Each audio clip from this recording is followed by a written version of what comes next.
I want to show you a video of some fascists inadvertently making the case for the very protests they're trying to scare you away from. A day after Charlie Kirk's murder, we're here at Georgia Tech University, and the first thing I see is the fall of the Trump fascist regime beginning November 5th, 2025. RefuseFascism.org needs to be investigated. 2028 is way too late. Trump must go now. This is the scary part. The time has come for the fall of the Trump fascist regime beginning November 5th. No, in the name of humanity, we refuse to accept a fascist America. Fascism is an openly terroristic form of brutal rule. No rights, no due process, the demonization of whole peoples in this country, starting with immigrants, but it's not going to end there. But this guy doesn't find fascism scary. He finds us refusing to accept a fascist America scary. But at least he's honest about it. Here's the big lie. So when I walk around and I ask students, do you condemn the murder of Charlie Kirk? And they say no, it's most likely because of stuff like this. No. If you keep reading this very poster that he kept pointing at, it says right here, welcoming everyone to join the biggest nonviolent mobilization in U.S. history. Now, last I checked, nonviolent was the opposite of violent. And the biggest mobilization in U.S. history is the opposite of dangerously misguided actions of isolated individuals.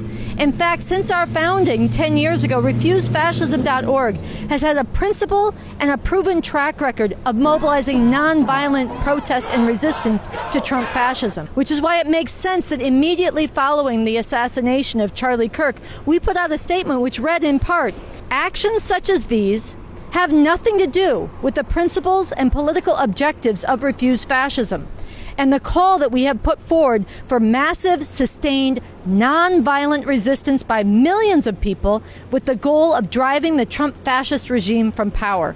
And this statement goes on to make the point and warn that the fascists were going to seize on the assassination of Charlie Kirk to go on the warpath, which is exactly what's happened. The radicals on the right oftentimes are radical because they don't want to see crime.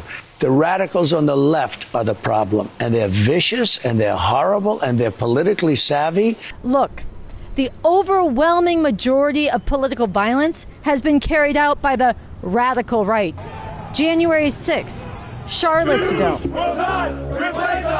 the Tree of Life Synagogue Massacre, the El Paso Massacre, and we could go on and on. But before the identity or the motive of the assassin of Charlie Kirk was even known, Donald Trump was seizing on it, exploiting it, in fact, to go against and try to shut down every organization and media he doesn't like.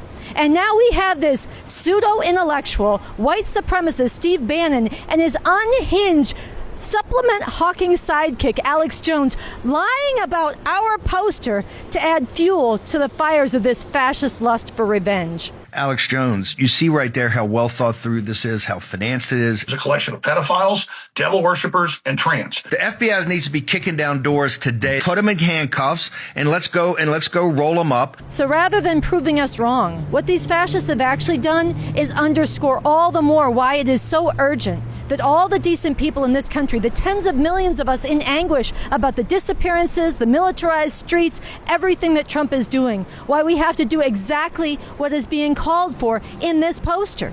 We need to converge on Washington, D.C., November 5th, in the biggest nonviolent mass mobilization, determined and unrelenting, until Trump and his whole fascist regime has been driven from power. In the name of humanity, we must refuse to accept a fascist America. I'll see you in D.C. November 5th.